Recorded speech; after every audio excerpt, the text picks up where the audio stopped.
They thought humiliating her would be the end of the story, but they had no idea they were about to witness the moment everything they owned slipped quietly out of their hands.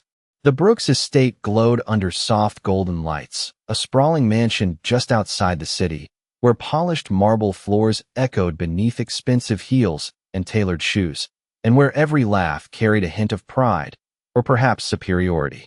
Tonight was supposed to be a celebration, another elegant family gathering filled with business partners, socialites, and carefully curated smiles. But for Emily Carter, it felt like standing in a room that had long ago decided she no longer belonged.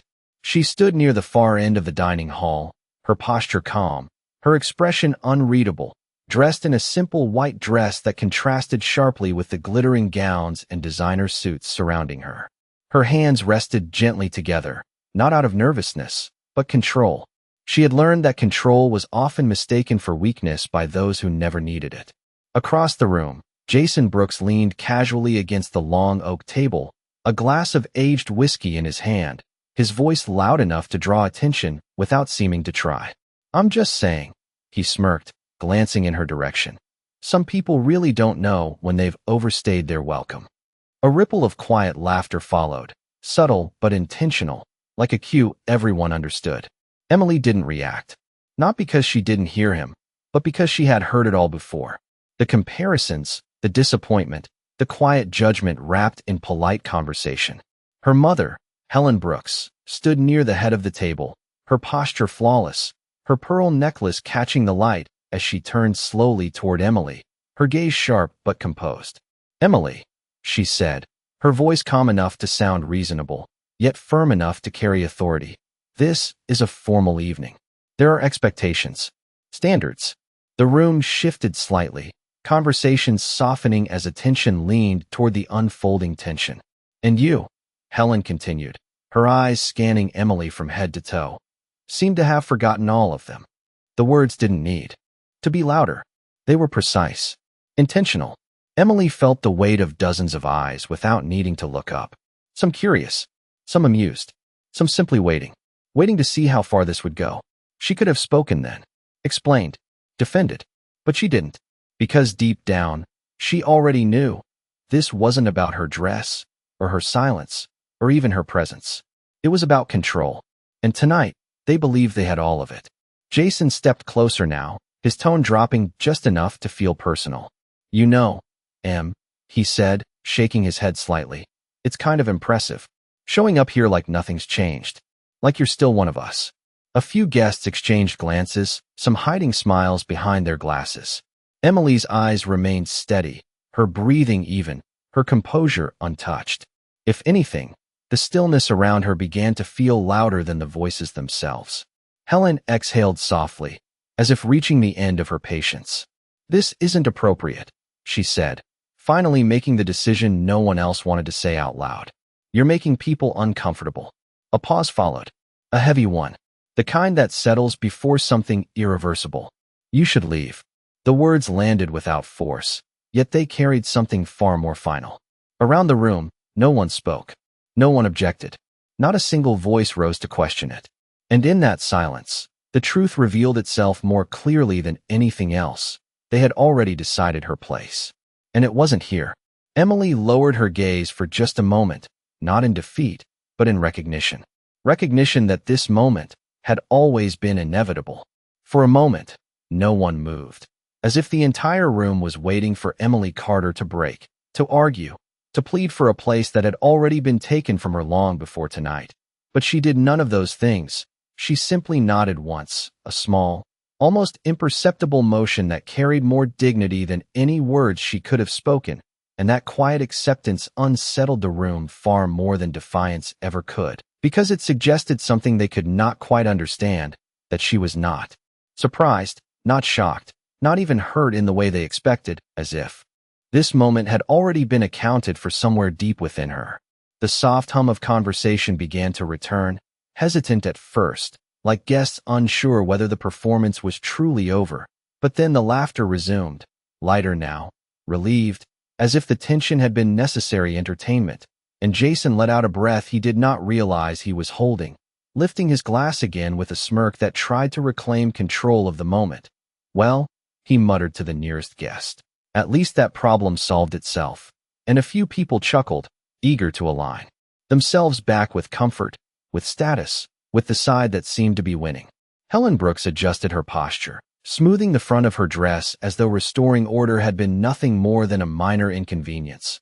Her expression composed, her tone returning to polite conversation as she turned back to her guests, already moving on, already erasing Emily from the narrative of the evening, because in her world, anything that did not meet her expectations simply did not deserve to remain. But Emily did not rush. She did not hurry toward the door like someone escaping humiliation. Instead, she moved with a steady, measured pace, each step quiet against the polished marble floor, her shoulders relaxed, her gaze forward, and for reasons no one could quite explain, the room seemed to notice, conversations dipping slightly as she passed, not out of sympathy, but curiosity, because there was something in the way she carried herself that did not match the role they had assigned her. Something controlled, something unshaken. As she reached the long hallway leading to the front entrance, the noise behind her softened into a distant murmur, the echo of laughter fading into something hollow. And for the first time that night, Emily allowed herself a single breath, slow and steady, her fingers brushing lightly against the wall as she walked, grounding herself not in the house, but in the moment, in the quiet certainty that she had not lost anything tonight that had not already been taken. Behind her, a younger guest near the doorway hesitated, watching her leave with a furrowed brow, as if sensing that something about this situation did not fit the narrative everyone else had accepted so easily. But before he could speak, Jason's voice cut through again from the dining room, louder now, re-establishing dominance, pulling attention back where he wanted it. "Come on, let us not ruin the night over something like that," he said, raising his glass higher. And just like that, the room followed, because it was easier to follow than to question. Emily reached the front door, her hand resting on the handle for just a second longer than necessary, not out of hesitation, but reflection, because this door, this house, this family had once meant something very different, something warmer, something real, before expectations replaced connection, before judgment replaced understanding. And yet now, standing there, she felt none of the desperation they had expected from her, only clarity. When the door finally opened, the cool night air greeted her, crisp and quiet, the kind of silence that felt honest. And as she stepped outside onto the wide stone driveway, the contrast was immediate. The noise of the house sealed behind her, replaced by stillness, by distance, by something that felt unexpectedly like peace. And it was in that silence, under the dim glow of the exterior lights, that the night began to shift in a way no one inside could yet see. The night air settled around Emily Carter like a quiet truth no one inside that house was ready to face. Cool and steady, carrying none of the judgment she had just walked away from. And for a moment she stood there on the wide stone driveway, her gaze fixed ahead, her expression unchanged, as if she had stepped out of one world and into another without hesitation, without regret, and perhaps most unsettling of all, without looking back.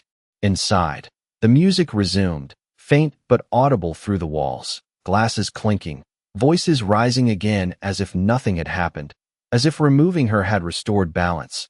But even in that return to normalcy, something invisible had shifted, something small yet undeniable, like a crack beneath polished marble that no one could see but could somehow feel. Jason leaned back in his chair, louder now, reclaiming the attention of the table with exaggerated ease, telling a story that barely landed, his laughter slightly sharper than before, because somewhere beneath his confidence lingered a question he could not name. Why had she not reacted? Why had she not fought? Why had she not even tried to stay? Helen, meanwhile, maintained her composure with practiced precision, engaging in conversation, nodding at the right moments, her posture flawless, yet her eyes drifted once, just once, toward the hallway where Emily had disappeared, and though she said nothing, there was a flicker there, not guilt, not regret, but something closer to uncertainty, a brief interruption in the certainty she had always relied on.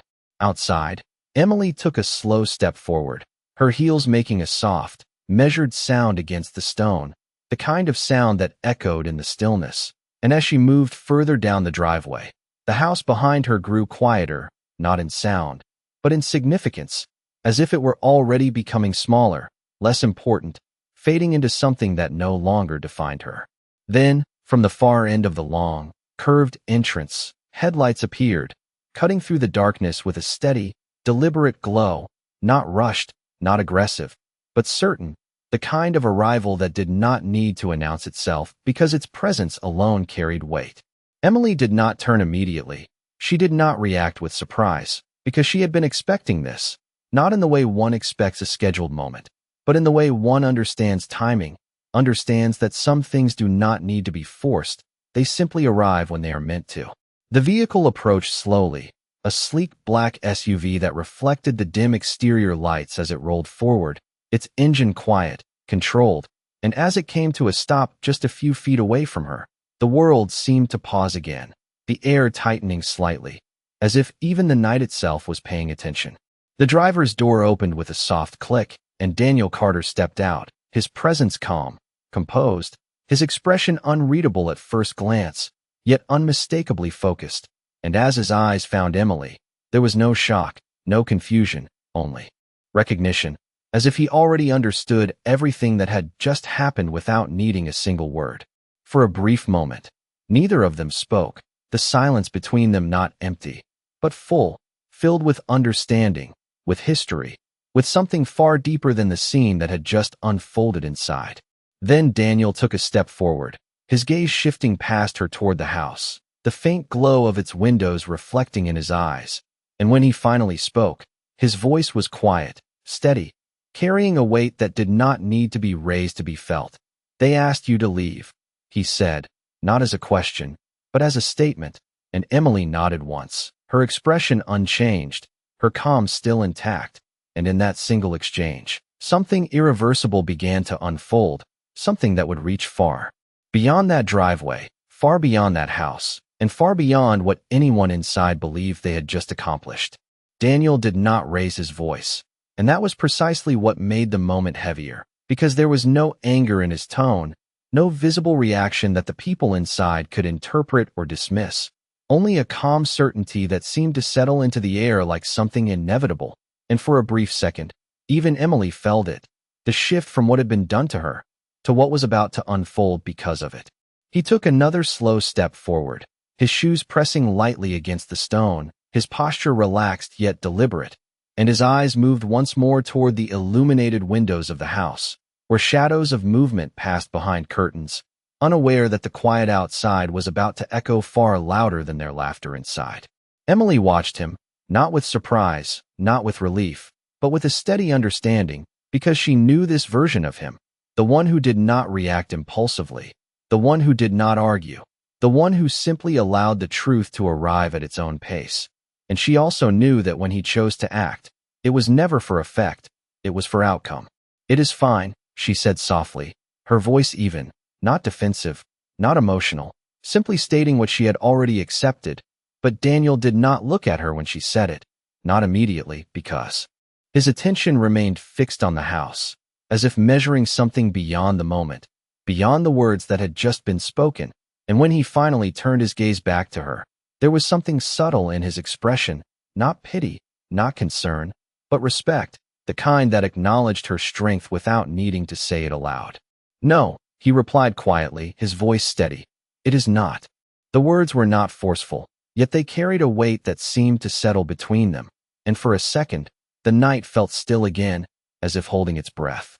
Inside the house, Jason had moved closer to the windows, not out of concern, but curiosity, his brow tightening slightly as he noticed the SUV parked in the driveway, the unfamiliar presence interrupting what he believed was his controlled environment, and though he tried to dismiss it, something about the timing unsettled him, enough that he leaned slightly to get a better look, his expression shifting just a fraction as he saw Daniel standing there, composed, unmoving, and beside him, Emily, unchanged, unbothered, and somehow not defeated.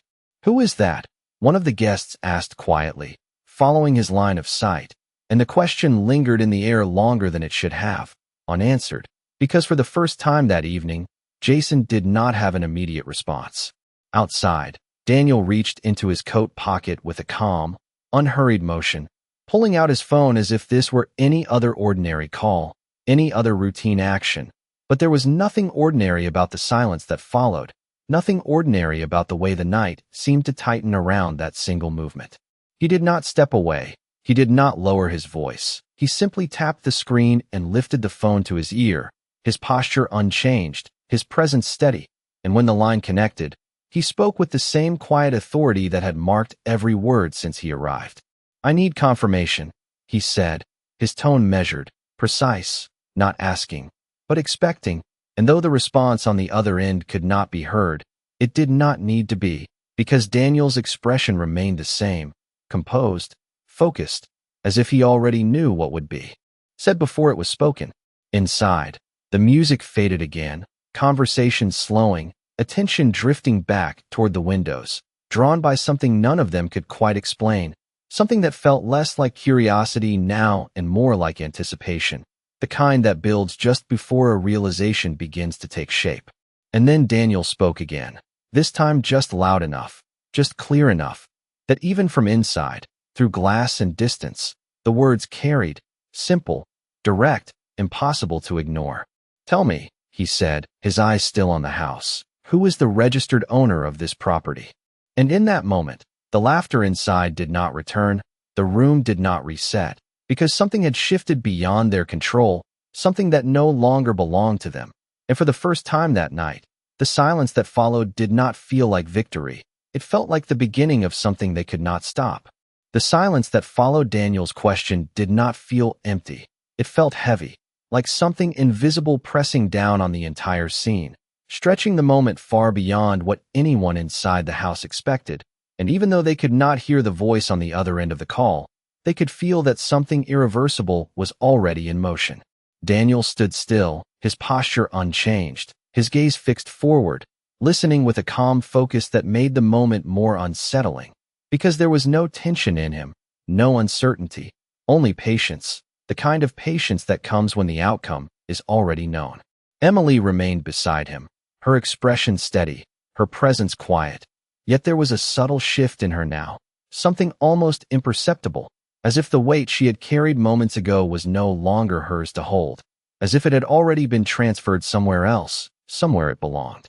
Inside, Jason's grip tightened slightly around his glass, though he quickly masked it by taking a sip, his eyes narrowing as he tried to make sense of what he was seeing, what he was hearing without truly hearing it.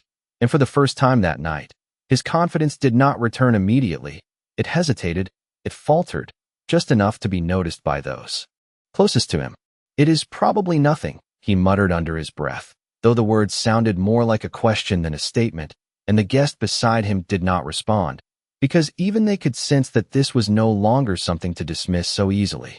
Helen stood near the center of the room, her posture still composed, her expression still controlled, but her attention was no longer on her guests. It was drawn toward the windows, toward the driveway, toward the man standing there with a phone in his hand, speaking with a level of certainty that did not belong to someone reacting emotionally, but to someone confirming facts.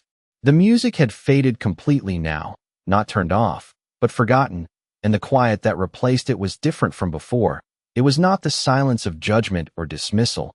It was the silence of waiting, the kind that builds just before understanding arrives. Outside, Daniel gave a slight nod, almost unnoticeable, as the voice on the other end continued. And then, after a brief pause, he spoke again, his tone unchanged, but now carrying something more defined, something final. "That is what I thought," he said quietly, as if confirming something that had never truly been in doubt. The words were simple, yet they landed with a weight that extended beyond the call, beyond the driveway, reaching into the house where every eye now watched, every breath held just a little longer. Daniel lowered the phone slightly, not ending the call yet, his gaze shifting once more toward the house, and in that moment, it was not anger that filled the space, not confrontation, but something far more unsettling, clarity. Emily turned her head just enough to follow his line of sight, her eyes meeting the distant figures behind the glass, and for the first time that night, she did not look like someone who had been removed from a place. She looked like someone who had already moved beyond it. Inside, Jason took a step back from the window without realizing it, the subtle retreat instinctive, as if some part of him recognized a shift in power that had not yet been fully explained, while Helen remained still, her composure intact, but her silence deeper. Now, heavier, because somewhere beneath her certainty, a question had formed, one she had not needed to ask before. And then Daniel spoke one last time into the phone, his voice clear, measured, impossible to ignore. "Please send me the official confirmation immediately," he said. And as he ended the call, the quiet that followed was no longer uncertain. It was defined, it was precise, and it carried with it the unmistakable sense that whatever came next would not be decided inside that house, but by something far beyond it. The quiet did not break. It deepened, stretching across the driveway and into the house like a slow-moving shadow that no one could step away from. And for the first time that evening, the people inside were no longer reacting to Emily. They were reacting to something they could not yet fully see, but could already feel slipping beyond their control. Daniel lowered his phone completely now, his hand resting calmly at his side, his posture unchanged, yet the atmosphere around him had shifted in a way that made his stillness feel commanding rather than passive. And as he took a single step forward, not toward the house, but slightly to the side, it was as if he was giving the moment space to unfold exactly as it was meant to. Emily remained beside him, her gaze steady, her breathing even, and though she said nothing, there was a quiet certainty in her presence now that had not been visible before, not because it was new, but because it no longer needed to be hidden. Inside, the tension had fully replaced the earlier ease. Conversations no longer resumed, glasses no longer lifted, and even the smallest movements felt amplified, as though every person in that room was suddenly aware that they were part of something far more significant than a simple family dispute. Jason took another step back from the window, his eyes fixed on Daniel, trying to read him, trying to understand the meaning behind the call, behind the calm, behind the silence that had followed, and for the first time, he did not feel in control of the narrative he had so confidently led moments earlier. "What is he doing?" one guest whispered, the question barely audible, yet it seemed to echo in the room because no one had an answer, not even Jason. Helen stood motionless, her expression composed but no longer untouched, her eyes narrowing slightly as she studied the scene outside, not with anger, but with calculation, as if she were attempting to piece together information she did not yet have. And that uncertainty, however small, was something she had not allowed herself to experience in a very long time. Outside, Daniel's phone vibrated softly in his hand, a small, almost insignificant sound, yet in the silence that surrounded them, it carried unmistakable weight, and he glanced down at the screen briefly before unlocking it, his movements unhurried, controlled, as though the timing of everything had already been anticipated. He read the message without reacting outwardly, his expression remaining steady, but there was a subtle shift in his eyes, not surprise, not confirmation, but recognition, as if the final piece of a puzzle had quietly fallen into place. Emily watched him, not questioning, not asking, because she already understood, and in that shared silence between them, something unspoken passed, something that did not need explanation. Inside, Jason's confidence cracked just enough for his voice to lose its edge when he finally spoke again, louder this time, forcing normalcy where it no longer existed. "This is ridiculous," he said, though the words lacked conviction. "It is just a call. It does not mean anything." But even as he said it, no one nodded, no one agreed, because the certainty he had relied on earlier was no longer convincing, not even to himself. Helen took a slow step forward, closer to the window now, her gaze fixed on Daniel, her mind moving quickly, calculating, analyzing, searching for clarity in a situation that no longer followed the rules she had set. And in that moment, she realized something she had not expected. She did not know what was coming next. Outside, Daniel lifted his eyes from the phone and looked directly at the house, not at the building itself, but at the people inside. And when he finally spoke, his voice was calm, measured, carrying clearly through the stillness. "It has been confirmed," he said, not raising his tone, yet every word reached them, precise and undeniable. And as the weight of that statement settled into the room, no one moved, no one spoke, because they all understood, even without hearing the details, that whatever they had believed to be true about that house, about that night, and about Emily Carter, was about to change in a way none of them could stop. The words did not echo, they settled, heavy and precise, and the moment Daniel said it has been confirmed, the air inside the house changed in a way that no one could ignore, because confirmation meant there was no longer a question, no longer speculation, only truth waiting to be spoken, and that truth was already moving toward them whether they were ready or not. Daniel did not step closer. He did not raise his voice. He simply stood there, his gaze steady, his presence unshaken, and that stillness made what he was about to say feel even more unavoidable, because there was no drama in him, no performance, only certainty. Emily remained beside him, her posture calm, her expression unchanged, yet there was a quiet shift in the way she held herself now, not defensive, not withdrawn, but grounded, as if the moment no longer belonged to the people inside the house, but to something far beyond their reach. Inside, Jason's jaw tightened, his confidence unraveling just enough to show through the cracks, and though he tried to maintain control, the absence of sound around him made his earlier dominance feel distant, almost irrelevant, as if it belonged to a different version of the night that no longer existed. "Confirmed what?" he called out, louder than necessary, his voice cutting through the silence with forced authority, but the question hung in the air unanswered for a brief second, and that second stretched longer than it should have, because deep down, he was not sure he wanted the answer. Helen did not speak, but her eyes narrowed further, her attention locked on Daniel with a focus that was no longer dismissive, but searching, as if she were trying to read the outcome before it was spoken, trying to anticipate the shift before it fully arrived. But even she could feel it now. The control she believed she had was slipping, not dramatically, not suddenly, but steadily, and there was nothing she could do to stop it. Outside, Daniel lifted his phone slightly, not to show it, not to prove anything, but simply as a natural extension of what he had just done, and when he spoke again, his voice carried clearly, measured and composed. "The property on Brookside Avenue," he said, his eyes still fixed on the house, "is not registered under the Brooks family." The words landed softly, yet they hit with a force that no raised voice could match, and inside, the reaction was immediate, not loud, not chaotic, but sharp, a ripple of confusion, disbelief, and sudden attention moving through the room like a current.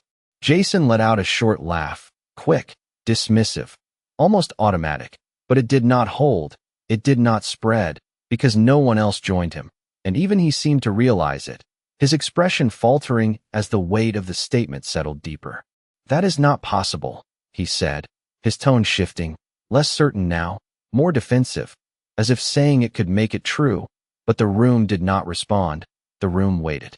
Helen took another step forward, her composure still intact, but her silence now carried something heavier, something closer to realization, and though she had not spoken yet, the question was already forming, already pressing against the certainty she had relied on for years. Outside, Daniel paused, not for effect, not for drama, but because the moment required it, because truth, when delivered quietly, needed space to be understood, and when he spoke again, he did not raise his voice, he did not emphasize the words, he simply stated them. "It is registered under Emily Carter." And in that instant, the world inside that house did not collapse. It did something far more unsettling. It stopped, completely, as if every thought, every assumption, every certainty had been pulled out from under them at once, and the silence that followed was no longer uncertain, it was absolute.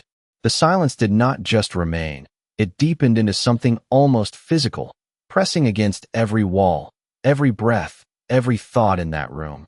And as Daniel's words settled, as the name Emily Carter lingered in the air like something no one could take back, the entire foundation of what they believed began to fracture, not loudly, not dramatically, but with a quiet, undeniable shift that no one could ignore. No one spoke, not immediately, because there are moments when words fail not from lack of ability, but from lack of certainty, and for the first time that night, certainty had abandoned them completely. Jason stood frozen near the window, his earlier confidence replaced by something far more fragile, something he could not disguise, his mind racing to reconcile what he had just heard with everything he thought he knew, and the more he tried to make sense of it, the less it held together. That "That does not make sense," he finally said.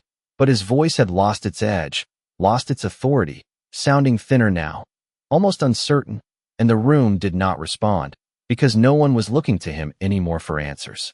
Helen remained still, her posture composed but no longer effortless. Her gaze fixed on Emily with a level of focus that had shifted completely, no longer dismissive, no longer judgmental, but searching, calculating, trying to understand how something so fundamental could have been so completely overlooked. The realization did not arrive all at once. It unfolded slowly, piece by piece, as memory began to align with possibility, as past decisions, documents, conversations resurfaced in her mind with new meaning, and with each passing second, the truth became harder to deny. Outside, Emily did not move. She did not step forward. She did not react to the silence she had created, because this was not a moment she needed to claim. It was a moment that revealed itself, and her stillness made it even more powerful, because she did not need to prove anything. She simply existed within the truth that had just been spoken. Daniel lowered his hand completely now, his phone no longer needed, his role fulfilled not through force, but through clarity. And as he looked at the house once more, there was no triumph in his expression, no satisfaction, only a quiet finality, as if the outcome had always been inevitable. Inside, one of the guests took a slow step back, the subtle movement breaking the stillness just enough to remind everyone that they were standing in a place that no longer felt as certain as it had moments ago. And the shift in perception was immediate. The grand room, the polished floors, the carefully curated elegance, all of it now carried a different weight, because ownership had changed the meaning of everything. Jason's grip on his glass loosened slightly, the ice inside clinking softly, the small sound echoing far louder than it should have. And he glanced toward his mother, searching for reassurance, for direction, for the certainty she had always provided. But Helen did not speak. She did not move, because in that moment, she understood something he did not yet fully grasp. This was no longer a situation that could be controlled with authority or dismissed with confidence. This was a reality that required acceptance. Her eyes returned to Emily, and for the first time, there was no judgment there, only recognition of a truth that had been hidden not because it was invisible, but because they had never chosen to see it. Outside, Emily finally took a slow step forward, not toward the house, but away from it, her movement calm, deliberate, as if acknowledging that nothing more needed to be said, nothing more needed to be proven, because the silence behind her now carried everything that words could not. And as the people inside watched, unable to stop her, unable to call her back, unable even to speak, they realized something far more unsettling than the truth itself. They had not just asked her to leave, they had forced out the one person who had quietly held everything together all along. They did not call her name, not because they did not want to, but because in that moment, they no longer knew how, because the version of Emily Carter they had just forced out no longer existed in the way they understood, and what remained was something they had never taken the time to see. The silence inside the house stretched longer, heavier, and for the first time that night, it was not filled with judgment or superiority, it was filled with realization, the kind that arrives slowly but settles deeply, changing everything it touches. Jason stood motionless, his mind still trying to resist what had already been proven, but resistance without evidence quickly becomes doubt, and doubt without answers becomes fear, and though he did not show it openly, the way his posture shifted, the way his voice failed to return, made it clear that the confidence he had relied on was gone. He looked toward the door, toward the space Emily had just walked through, as if expecting her to return, to explain, to undo what had just happened, but she did not, because there was nothing left for her to explain. Helen remained where she was, her composure still present, but no longer absolute, because for the first time in years, control had not come from her. It had come from truth, and truth does not ask for permission. It simply reveals itself. Her gaze followed Emily's movement outside, watching as she walked away from the house, not rushed, not burdened, but steady, as if leaving had not been a loss, but a decision long overdue. And in that moment, Helen understood something she had never allowed herself to consider. That power is not always loud, not always visible. and not always held by the person who speaks the most or stands at the center of the room. Sometimes it exists quietly, waiting until the moment it is no longer hidden. Outside, Emily continued walking, the sound of her steps soft against the stone, the night air calm around her, and Daniel fell into step beside her without a word, his presence not leading, not following, but aligned, as if they had already moved beyond what had just happened. Neither of them looked back, because they did not need to, because everything that needed to be understood had already been left behind. Inside, one of the guests finally exhaled, the small sound breaking the stillness, and with it came a shift in perspective, subtle but undeniable, the kind that changes how a story is remembered, because no one would leave that house seeing the night the same way they had when they arrived. The laughter that once filled the room would now be remembered differently, the words spoken would carry weight they had not held before, and the absence of one quiet woman would echo far louder than her presence ever had. Jason lowered his glass slowly, setting it down without a sound, his gaze distant now, not on the guests, not on the room, but on the realization that everything he thought he controlled had never truly belonged to him. Helen turned slightly, her eyes moving across the room, taking in the faces that now looked back at her not with admiration, but with awareness, and in that awareness was a quiet shift of respect, not for her, but for the truth that had just been revealed. Outside, Emily reached the end of the driveway, the lights of the house fading behind her, and for the first time that night, there was nothing left to hold on to, nothing left to prove, only the quiet certainty that dignity does not need to be defended when it has never been lost. And as she stepped forward into the darkness beyond the gates, the story they thought they had written for her ended, and a new one, defined not by judgment, but by truth, began.